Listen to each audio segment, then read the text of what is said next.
Alright, it's finally time to get into it. I've been pushing this out to the side long enough. It's finally time to get into Uzumaki, the anime adaptation of Junji Ito's most famous series yet. Now, my friend introduced me to Junji Ito a good while ago, and ever since I've been absolutely obsessed with this man's work. The stories that he's been able to tell over the years have been absolutely captivating. And not only that, just to add on to the fact that this man has been able to create some of the most insane illustrations I've ever seen in my entire life for over 40 years. There was a lot of expectations and there was a lot of things that this show would have had to live up to if it wanted to go down as one of the most accurate Junji Ito adaptations ever. And you know what? I think it did pretty well.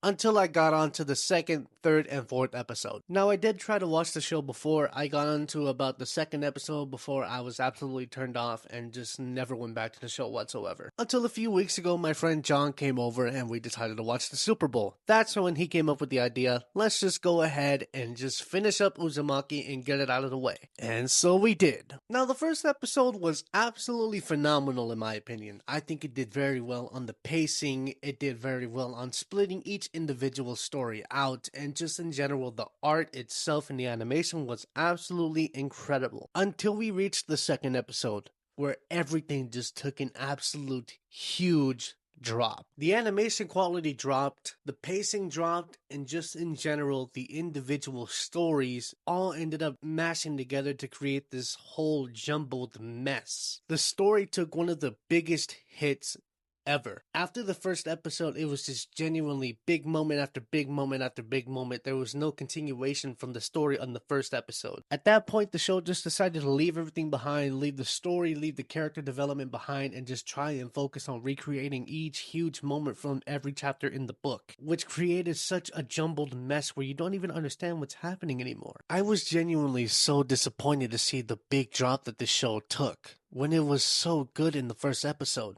It had so much promise, but I will say I absolutely appreciate that the score was able to stay consistent. The theme song at the beginning of each episode when the title plays is honestly one of the most memorable and one of the most fitting themes ever. Honestly, at the end of the day, even though I thought the score was absolutely amazing, I think this show took one of the hugest hits ever, and it was just so sad and devastating to watch. I really hope that one day they decide to come back to this and give it another try.